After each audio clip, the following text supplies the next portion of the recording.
Boa tarde. A polícia de São Paulo procura um motorista que atropelou 3 moradores de rua e fugiu sem prestar socorro. Um golpe milionário faz pelo menos 6 mil vítimas numa espécie de pirâmide financeira. Brasília. O governo estuda publicar ainda esta semana a MP que transfere o COAF do Ministério da Economia para o Banco Central. O ministro Sérgio Moro defende o veto a artigos do projeto da lei de abuso de autoridade. Comerciantes sofrem com a fuga de turistas por causa da ameaça de uma barragem em Minas. O Ministério da Saúde aumenta a lista de cidades com surto de sarampo. Começa em Salvador a Semana do Clima da América Latina e Caribe. Argentina. Um novo ministro da Economia assume o cargo com a missão de conter a crise econômica no país. O drama dos imigrantes à deriva no Mediterrâneo. E cerca de 50 anos depois, uma garrafa lançada ao mar é encontrada no Alasca. O Jornal Hoje está prendeu mais um suspeito de envolvimento no esquema de fraudes no mercado financeiro. O golpe denunciado pelo Fantástico pode ter prejudicado milhares de investidores. Desde janeiro, o esquema era investigado. A polícia diz que cerca de 6 mil pessoas foram vítimas de Marcel Mafra Bicalho. Leonardo Oliveira Silva, de 32 anos, casado com a cunhada de Marcel, também foi preso. Segundo a polícia, Leonardo recebia parte dos lucros e atuava como laranja de Marcel. Quando ele viu que a bolha estourou, ele começou a passar bens, imóveis, terrenos, carros, tudo para o nome do Leonardo. Marcel foi preso em uma pousada no sul da Bahia. Ontem, o Fantástico mostrou que ele contava com seguranças armados, além de várias câmeras espalhadas pela pousada. Para manter o local, que tinha até academia exclusiva, ele gastava cerca de R$100 mil por mês. No momento da prisão, os policiais flagraram no quarto do suspeito várias telas, onde ele monitorava o mercado financeiro. Marcel, você mora aqui? Não. Você mora onde? Eu não tenho lugar certo. De acordo com as investigações, Marcel teria começado as atividades em Montes Claros, no norte de Minas Gerais, onde já tinha passagem por estelionato. Ele usava um nome falso e conseguiu montar um esquema de pirâmide financeira que aplicou golpes milionários por todo o país. Ele tentou se justificar. E o senhor sabe, quando você mexe com certo quantidade de dinheiro, você não vai revelar sua identidade normal. Marcel era considerado pela polícia um dos maiores estelionatários do país. A investigação apontou que ele movimentou quase R$1 bilhão durante o período em que oferecia os investimentos. Todo o esquema era feito pela internet. Um empresário do Ceará que foi vítima do golpe disse ao repórter Maurício Ferraz que perdeu mais de R$500 mil. Ele veio aqui na minha casa, ele passou cerca de 4 horas aqui mostrando o que ele fazia. Nesse site montado pelo golpista, o empresário acreditavam que o negócio estava dando certo. Qual foi o momento que você percebeu que era um golpe? Quando eu pedi algum saque de volta, alguma coisa do dinheiro de volta e não consegui. A investigação continua. Outras pessoas podem ter participação no esquema. O advogado de Marcel Mafra Bicalho diz que as vítimas sabiam do risco das aplicações e que vai pedir à justiça a libertação do cliente dele. A defesa de Leonardo Oliveira da Silva não se manifestou. Em São Paulo, um jovem foi assassinado hoje de madrugada durante um assalto na República, onde ele morava na zona oeste da cidade. Antes, os bandidos fizeram um colega dele refém num sequestro relâmpago. Os 3 assaltantes foram presos. Os 3 bandidos, 2 homens e uma mulher, estavam nesse carro que tinha sido roubado na noite anterior. No início da madrugada, eles abordaram esse rapaz em frente à República onde ele mora, na zona oeste de São Paulo. O rapaz estava saindo de carro para comprar um lanche. Imediatamente me colocaram no porta-malas e foi aquele pânico todo. Seguiram para uma mata e lá eles começaram a me agredir, me deram chuntões, coronhadas na cabeça. O rapaz contou que ficou 4 horas em poder dos bandidos. Os assaltantes gastaram cerca de R$2 mil em lojas de conveniência com o cartão dele, mas queriam mais. Começaram a fuçar meu celular e viram fotos com dinheiro, uma brincadeira postada um dinheiro lá e uma arma de simulador, né? Arma comprimida. O rapaz contou que então os assaltantes resolveram ir até a República. Lá, os bandidos entraram nos quartos e fizeram os moradores reféns. Alguns dos moradores dormiam com as portas abertas, eles simplesmente abriram e acordou todo mundo com um calibre 12 na cara, aquele drama todo. E ninguém estava entendendo nada. Um dos moradores da casa era Daniel. Colegas contaram que ele tinha 30 anos. Contaram também que Daniel pegou uma faca de cozinha e acertou um dos bandidos. Nesse momento, foi baleado na cabeça. Ele reagiu, esfaqueou ela e eles bateram muito nele. A gente lá sem poder fazer nada, sem poder ajudar, só ouvindo tudo. Na fuga, os bandidos levaram o rapaz com eles e o abandonaram logo depois. Os assaltantes jogaram a carteira dele no rio e colocaram fogo no carro. E ainda em São Paulo, 3 moradores de rua foram atropelados esta madrugada. No interior do estado, uma moradora de rua foi assassinada. Em Tremembé, no interior do estado, a violência neste fim de semana foi contra 3 moradores de rua que dormiam debaixo da marquise de uma loja. Tiros foram disparados de um carro. Uma mulher de 59 anos foi atingida na cabeça e morreu na hora. O filho dela, de 37 anos, também foi baleado e levado para um hospital. O terceiro morador de rua foi ferido de raspão. Andresa, que faz trabalho voluntário com a população de rua, conhecia a mulher assassinada. Para mim foi um baque, porque ela era um ser humano incrível. Aqui em São Paulo, o caso foi de atropelamento, que aconteceu num ponto emblemático da cidade, o cruzamento das avenidas Ipiranga e São João. No início da madrugada, 3 moradores de rua foram atropelados por um carro. No entroncamento com esta outra rua, o motorista fugiu. O cara acabou de atropelar. Esta imagem foi gravada logo depois do acidente e mostra as vítimas caídas no chão. Segundo testemunhas, o veículo era um sedã de luxo de cor prata. Os 3 feridos foram encaminhados para hospitais. Apenas um estava consciente, que era um senhor de um pouco mais idade, mas logo foi socorrido e não conseguimos mais apurar nada com ele. 2 homens foram identificados apenas como Felipe e Leonardo. O terceiro é José Aguiar, de 63 anos. O dono de um bar próximo ao local do acidente ajudou no socorro. O cara atropelou o pessoal, aí correu, né? Aí ele correu o carro pra cá, aí quando ele saiu com o carro, parou ali. Aí foi com medo de ser lixado, aí foi embora. Dos 3 homens feridos, o mais conhecido na região é Felipe, amigo desta vendedora ambulante e dos empregados de uma empresa que funciona na mesma calçada para onde ele foi arremessado pelo carro. Não arrumou confusão com ninguém, conhece todo mundo aqui da firma, protege todo mundo aqui, é um menino legal. Dos 3 atropelados, um fugiu do hospital, o outro está internado em observação e sobre o terceiro não foram divulgadas informações sobre o estado de saúde. No Rio de Janeiro, alunos e professores do Cefet, o Centro Federal de Educação Tecnológica, protestaram contra a nomeação do diretor-geral temporário feita pelo Ministério da Educação. Foi uma manhã de manifestação aqui na unidade do Maracanã, na zona norte do Rio. Professores do Cefet se disseram surpresos com a nomeação de diretor-geral temporário, chamado pelos alunos de interventor. Em nota, os diretores fizeram um alerta à comunidade da instituição para a ruptura do processo democrático e da autonomia do Cefet, que demonstra total falta de respeito à instituição. O novo diretor, Maurício Aires Vieira, veio hoje cedo à instituição, mas foi impedido pelos manifestantes de chegar até a sala da diretoria. Ele ficou na sala da Procuradoria durante 2 horas e foi embora debaixo de protestos. Ele disse que está tentando resolver uma situação momentânea. A eleição para diretor-geral foi em maio. 3 candidatos concorreram.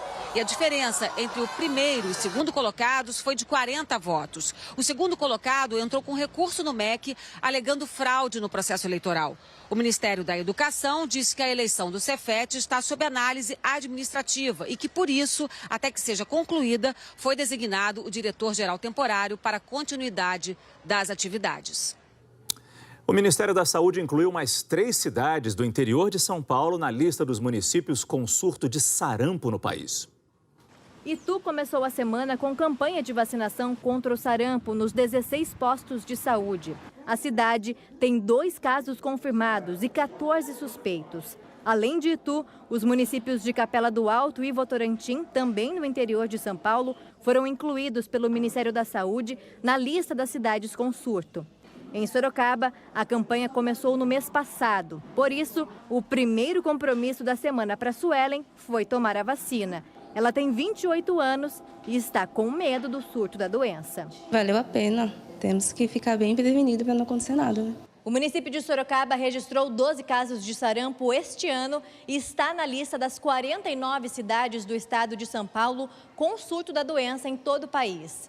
Quando há uma nova suspeita de sarampo, amostras são enviadas para o Instituto Adolfo Lutz, na capital. Mas como a procura é grande, o resultado que demorava uma semana, agora não sai em menos de 10 dias. Antes disso, equipes de saúde já fazem ações de bloqueio para vacinar pessoas que tiveram contato com o paciente. A vigilância fará todo o rastreio de deslocamento desse paciente, de viagens, local de trabalho, se estuda, se fica só no lar. Das 53 cidades com surto de sarampo no país, 49 ficam em São Paulo. No último boletim divulgado pela Secretaria Estadual da Saúde, já são 1.319 casos confirmados este ano. Outros 6.556 aguardam o resultado dos exames. Em nota, o Instituto Adolfo Lutz informou que foi montada uma força-tarefa para atender a demanda por exames de sarampo. E olha que essa não é uma preocupação apenas do Brasil. No Reino Unido, o sarampo também voltou a aparecer. O primeiro-ministro britânico ordenou ações imediatas para combater a doença no país.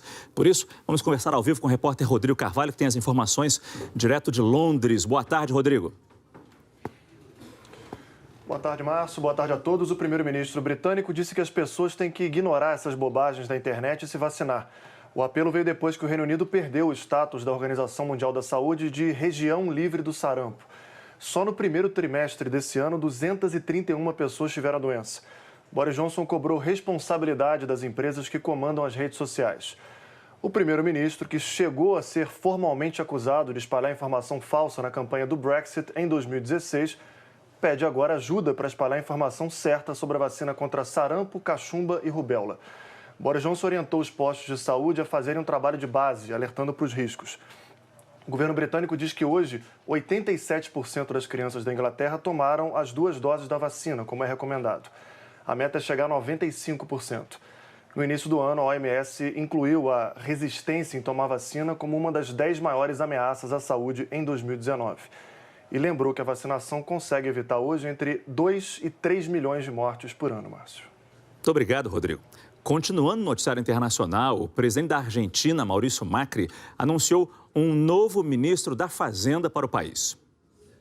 Hernán Lucanza era secretário de Economia da província de Buenos Aires. Ele substitui Nicolás Duhovne, que entregou o cargo no fim de semana, dizendo que o governo precisava de uma renovação significativa na área econômica. Nicolás foi o primeiro-ministro do governo Macri a deixar a equipe no atual cenário de crise econômica. Na última semana, o peso argentino se desvalorizou mais de 20% frente ao dólar e o governo anunciou um pacote para tentar estimular a economia. E a Espanha ofereceu o porto de Maiorca para o navio da ONG Open Arms desembarcar mais de 100 imigrantes resgatados do mar Mediterrâneo que já esperam há semanas para chegar à terra firme. Mas o impasse ainda não terminou. O diretor da ONG diz que a situação na embarcação é precária e que não dá para fazer mais uma viagem. Os gritos, o choro, o desespero a bordo não comoveram o ministro do Interior da Itália, Matteo Salvini, que hoje, de novo, negou o porto de Lampedusa para o navio Open Arms. A bordo da embarcação da ONG espanhola estão 107 imigrantes e 19 voluntários, todos exaustos. Alguns estão no mar há quase um mês. 18 dias atrás começou mais um embate político entre a Itália e a Espanha, que só hoje chega ao fim. O governo espanhol ofereceu o porto de Palma de Maiorca para o desembarque. Mas o diretor da ONG, Ricardo Gatti, declarou esta manhã que não pode partir para a Espanha porque a situação a bordo não permite outra viagem. E o navio se encontra a apenas 800 metros de Lampedusa, na Sicília. Para desembarcar os imigrantes na ilha espanhola, Maiorca, teria que viajar durante 3 dias enfrentando o mau tempo. Ontem, desesperados, 4 deles se jogaram no mar tentando nadar até Lampedusa, mas tiveram que voltar ao navio. Durante o fim de semana, 27 menores que estavam em pior estado de saúde foram liberados. Entre eles, a etíope Hickman. A imigrante denunciou aos jornais italianos que durante 3 anos foi torturada na Líbia. Esta é uma das mais longas tentativas de resgate de um navio humanitário depois que a Itália fechou os seus portos. Um caso de grande repercussão. Até o ator de Hollywood, Richard Gere, que passava férias na Itália, subiu no navio para levar comida e água. Agora o impasse não é mais o porto, mas o navio que levará os imigrantes ao território espanhol. A Marinha Italiana pode mandá-los com um navio militar. As notícias que chegam de Lampedusa informam que aumenta a tensão a bordo. 9.000 pessoas tiveram que sair de casa nas Ilhas Canárias, na Espanha, por causa de um grande incêndio florestal. O incêndio atinge a Espanha desde sábado e está avançando em várias frentes. A temperatura alta, a baixa umidade do ar e o vento forte têm contribuído para espalhar o fogo. 16 aviões e helicópteros e mais de 700 bombeiros tentam conter as chamas que chegam a 50 metros de altura. Uma das florestas de pinheiro mais antigas da ilha está ameaçada. E chuvas torrenciais na Índia provocaram deslizamentos de terra e enchentes. Esses pescadores não conseguiram sair do meio do rio. O nível da água subiu rapidamente e eles tiveram que ser resgatados por um helicóptero do Exército.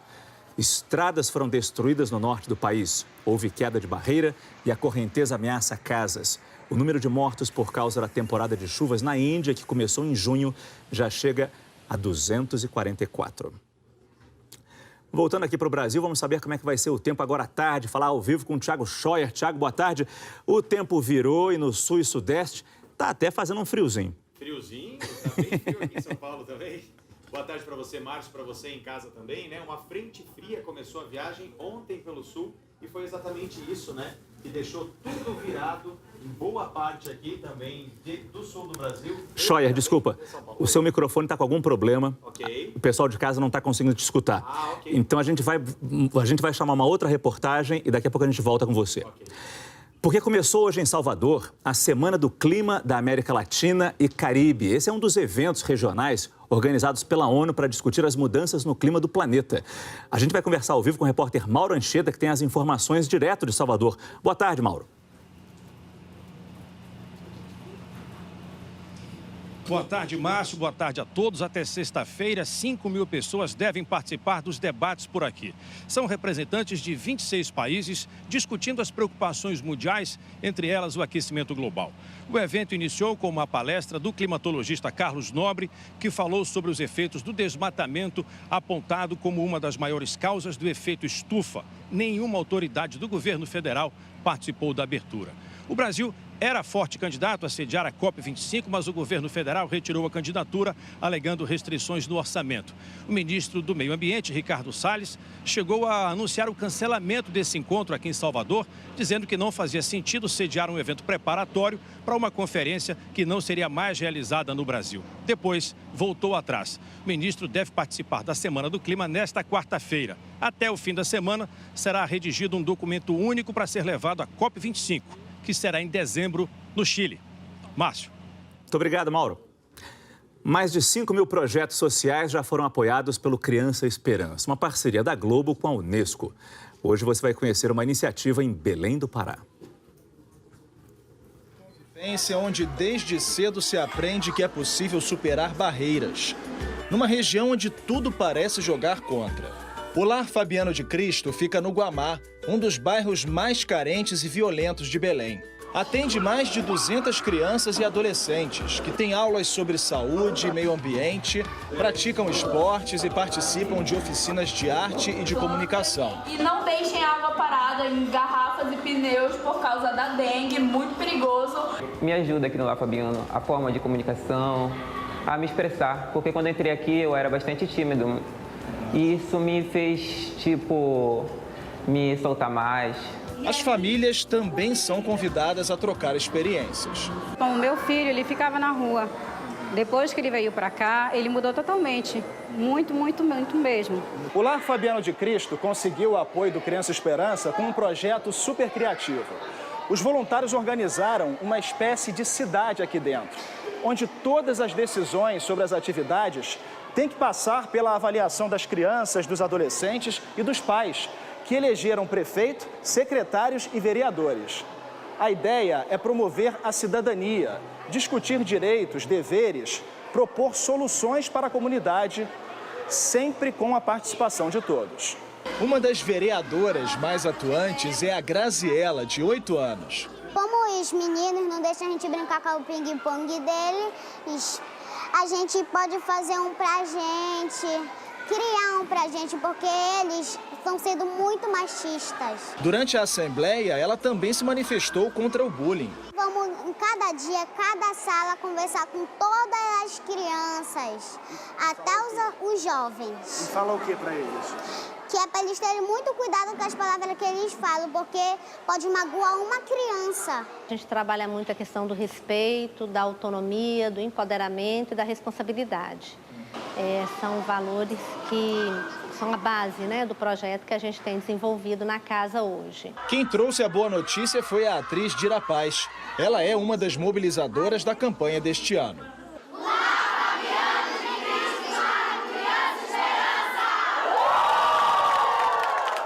Os recursos vão servir para ampliar as atividades de esporte e lazer. O foco principal da nossa mobilização é conseguir fazer com que as pessoas saiam de uma posição passiva em relação aos problemas que a envolvem e consigam ser ativas. Eu tenho certeza que todas as crianças e tanto as famílias reunidas vão levar isso para fora desses muros e com isso multiplicar o bem, multiplicar a esperança. Doar R$ 7,00, ligue 0500 2019 007. Para doar R$ 20,00, 0500 2019 020. E para doar R$ 40,00, 0500 2019 040. Para garantir a doação, é preciso ouvir a mensagem até o fim. Para doar outros valores, entre no nosso site e clique na marca Criança Esperança. A sua doação é depositada diretamente na conta da Unesco e não tem dedução fiscal. Vamos voltar a falar da previsão do tempo. O microfone do Thiago Scheuer já está consertado, restabelecido o nosso contato. Agora sim, estão me ouvindo. E a gente pede desculpas por isso. Mas a gente falava que o tempo mudou no sul e no sudeste, o frio voltou. Pois é, tá frio aqui em São Paulo também. Boa tarde para você de novo. Olha só, uma frente fria que está provocando tudo isso. Ela começou a viagem ontem lá no sul do Brasil e aí está deixando tudo mais encoberto, inclusive em São Paulo e no Rio de Janeiro. E essa frente fria traz chuva e está deixando também mar agitado entre Laguna, em Santa Catarina, Santa Vitória do Palmar, no Rio Grande do Sul, com ondas de até 2,5 metros. Por isso, tarde da preguiça, bem encoberta, com mais chuva em Joinville, Santa Catarina, Curitiba e Santos, em São Paulo. Veja só, 30 milímetros nessas duas cidades aqui.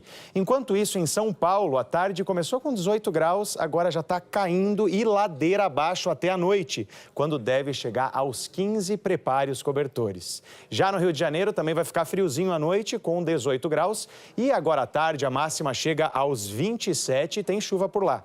Isso é diferente do Rio Grande do Sul. Por lá o tempo está firme, sem chuva, mas com o frio ganhando força. Em Porto Alegre, por exemplo, vai fazer só 14 agora à tarde, com o sol entre nuvens. E aí você sabe que tem o sol, luz de geladeira, aquele que brilha, mas não esquenta.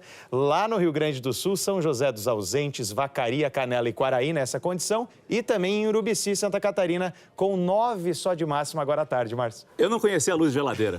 Adorei. Conheceu agora. Boa. E no resto do país, como é que fica? Então, no restante do país, vai acontecer o seguinte. Nas regiões norte e nordeste, em boa parte do centro-oeste, calor ainda comandando hoje, até porque o sol ele continua brilhando forte em todo o centro do Brasil. Aliás, em Presidente Prudente, no oeste paulista, o sol estava assim hoje de manhã, vermelhão. A explicação é que como não chove há quase 2 meses por lá, está bem seco também, o acúmulo das partículas que estão no ar deixam a luz do sol mais avermelhada, tipo filtram essa luz. Por isso, tempo firme então em Presidente Prudente, também em boa parte aqui do norte de São Paulo, também em boa parte do meio do Brasil e o Nordeste quase inteirinho. Agora tem pancadas de chuva entre aqui, o Pará, também Amapá, Roraima, Amazonas, Acre e Rondônia e nesta faixa entre o Rio Grande do Norte e também o litoral da Bahia. Vai rolar tarde quente hoje nessas capitais, Rio Branco, Salvador e Goiânia, aí com 34 graus, Goiânia, Márcio. Agora, voltando a falar do frio, Thiago, essa temperatura baixa continua no sul e no sudeste amanhã? Vai continuar. continuar, vai ser uma semana mais amena, né? No sul fica mais friozinho praticamente a semana toda. Aqui em São Paulo continua essa trégua no calorão e no Rio as temperaturas ficam abaixo dos 30 graus. Amanhã de manhã, olha comigo aqui como é que você vai despertar pelo Brasil. 10 graus lá em Porto Alegre, 8 em Curitiba, em São Paulo 14, Rio e BH na dobradinha 16. Agora no norte do Brasil, veja só, nosso país bem dividido, o contraste, né? 22 lá em Belém, 23 em Manaus e 22 em Teresina. Brasil dividido, quente e frio como sempre. Muito obrigado, Thiago. Até a próxima. Até mais. Ainda hoje, 50 anos depois, uma garrafa lançada ao mar é encontrada no Alasca. E a seguir, a discussão sobre a transferência do COAF para o Banco Central. E o ministro Moro defende o veto a artigos do projeto da lei de abuso de autoridade. Voltamos já.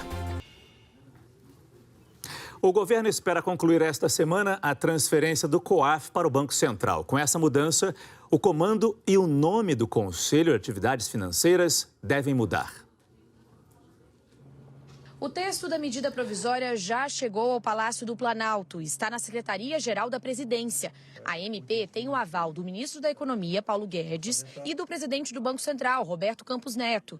Ainda está sob análise técnica da Presidência e deve ser publicada esta semana no Diário Oficial. A MP coloca em prática aquilo que o presidente Jair Bolsonaro já tinha dito que estava avaliando: transferir o COAF, o Conselho de Controle de Atividades Financeiras, do Ministério da Economia para o Banco Central. Segundo o presidente, a medida seria para tirar o COAF do jogo político. Assim que a medida provisória for publicada, a transferência já passa a valer e o texto começa a tramitar no Congresso, que tem 120 dias para aprovar a mudança. Quando a transferência for feita, automaticamente Roberto Leonel sairá da presidência do COAF. Leonel foi indicação do ministro da Justiça, Sérgio Moro, quando o órgão chegou a fazer parte da pasta dele. O Conselho é um órgão estratégico para a prevenção e combate à corrupção e à lavagem de dinheiro. Roberto Leonel de Oliveira Lima é auditor da Receita Federal há mais de 30 anos. Foi chefe de inteligência em um escritório da Receita em Curitiba, que foi o berço da Operação Lava Jato. Leonel causou a insatisfação do presidente Jair Bolsonaro quando criticou publicamente a decisão do ministro do Supremo Tribunal Federal, Dias Toffoli, de suspender o uso, em investigações, de dados fornecidos por órgãos de controle, como o COAF, a Receita Federal e o Banco Central, sem a autorização da Justiça. A decisão liminar dada por Toffoli veio de um pedido da defesa do senador Flávio Bolsonaro, do PSL de São Paulo, filho do presidente Jair Bolsonaro. Um relatório do COAF apontou movimentações financeiras atípicas de Fabrício Queiroz, ex-assessor de Flávio Bolsonaro, na Assembleia Legislativa do Rio. A defesa argumentou que dados dessas movimentações foram repassados ao Ministério Público, sem autorização judicial. O plenário do STF ainda vai analisar a questão. O mais cotado para o novo COAF, que vai se chamar Unidade de Inteligência Financeira, é Ricardo Lial. Ele é funcionário de carreira do Banco Central e atual diretor de supervisão do COAF. Tem mais de 15 anos de experiência no combate ao crime organizado e à lavagem de dinheiro. Uma lei de 1990 impede a presença de funcionários de outros órgãos públicos em atividades do BC, salvo na diretoria colegiada. O Banco Central ainda não disse como será feita a transição e nem se a mudança pode causar descontinuidade dos trabalhos feitos até agora pelo COAF. A Associação Nacional dos Peritos Criminais Federais encaminhou sexta-feira ao presidente Jair Bolsonaro e aos ministros da Justiça e da Economia um documento em que diz que a transferência do COAF para o BC é prejudicial ao combate à corrupção. Segundo a associação, a Presidência da República disse que levará o parecer aos ministros da Justiça e Economia. E o presidente Jair Bolsonaro recebeu hoje cedo o ministro da Justiça, Sérgio Moro. Um dos assuntos da reunião foi o projeto de lei sobre o abuso de autoridade. O ministro da Justiça, Sérgio Moro, chegou antes das 8 horas no Palácio da Alvorada. A reunião durou cerca de 40 minutos e ninguém falou na saída. Moro defende o veto, a retirada do texto de 9 artigos do projeto da lei de abuso de autoridade. O Ministério da Justiça e Segurança Pública fez um parecer técnico que indicava 11 artigos considerados negativos, dispensáveis. No documento encaminhado aos parlamentares, antes da votação, o Ministério alegou que, mesmo sem intenção, os pontos podem inviabilizar a atividade da Justiça, do Ministério Público e da Polícia. O projeto de lei sobre abuso de autoridade foi aprovado na Câmara dos Deputados na semana passada, sem nenhuma mudança em relação ao texto que saiu do Senado. A data limite para a sanção do presidente é o dia 5 de setembro. Jair Bolsonaro já disse que deve vetar o artigo que prevê punição para o policial que algemar suspeitos sem expressa ordem no pedido de prisão ou sem que haja resistência. O líder do governo na Câmara, deputado Major Vitor Hugo, do PSL, vai se reunir ainda hoje com representantes de juízes, promotores e policiais. Ele vai preparar um documento para entregar ao presidente Jair Bolsonaro, com um pedido de veto integral ao projeto. Mas o líder também vai apresentar propostas de vetos parciais como segunda opção. A articulação no Congresso é importante porque, mesmo se o presidente Jair Bolsonaro vetar pontos da lei, os parlamentares podem derrubar os vetos numa sessão conjunta da Câmara e do Senado, e os artigos voltariam a valer. No Supremo Tribunal Federal tem uma ação de deputados do Partido Novo que pede uma nova votação do projeto de abuso de autoridade. A legenda argumenta que houve ilegalidade porque os deputados foram impedidos de realizar uma votação nominal. O ministro Gilmar Mendes é o relator. O julgamento ainda não foi marcado. A Associação Nacional dos Delegados da Polícia Federal está preparando um documento para encaminhar ao presidente Jair Bolsonaro, pedindo para o projeto ser vetado. Em nota, a associação afirma que o projeto vai gerar danos irreparáveis ao sistema de investigação, na medida em que funcionará como uma espada sobre as cabeças das autoridades que desagradarem os detentores do poder político e econômico que venham a se envolver em atividades criminosas. Num evento em Curitiba, a Procuradora-Geral da República, Raquel Dodge, defendeu o livre exercício do Ministério Público para resguardar a democracia e os direitos previstos na Constituição. No Brasil, a democracia liberal, em que a vontade da maioria prevalece, mas o direito das minorias é assegurado, surge vigorosa na Constituição de 1988, que protege todos os seus elementos e, sobretudo, protegem as instituições que protegem os direitos. Cuidadosa, a Constituição de 88 estabelece um sistema de freios e de contrapesos à liberdade dos poderes, exigindo que estes poderes do Estado atuem em harmonia.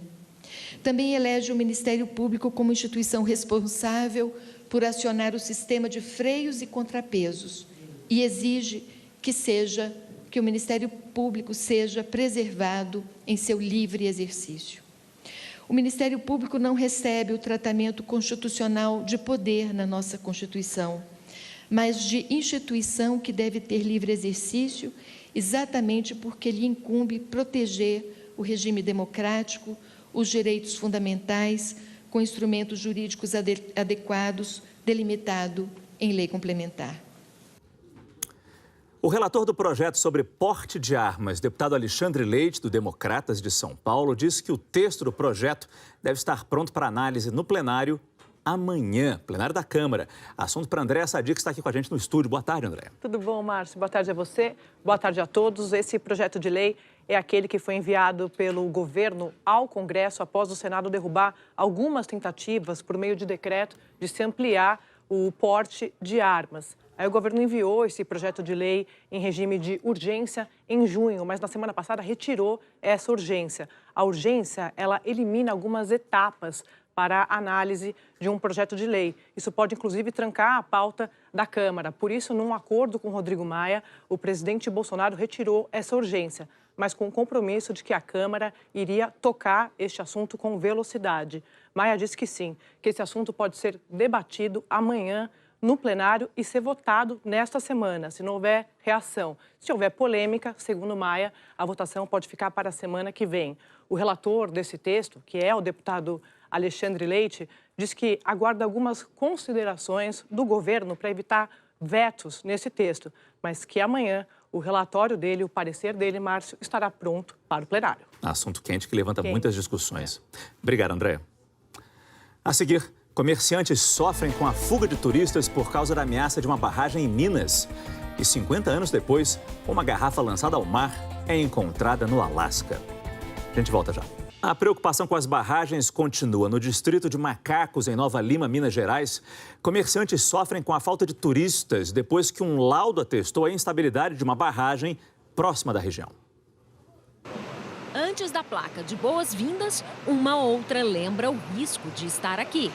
E no restaurante, bem na entrada da vila, ficou só a faixa de protesto. Ele está fechado porque fica na área que poderia ser atingida em caso de rompimento da barragem.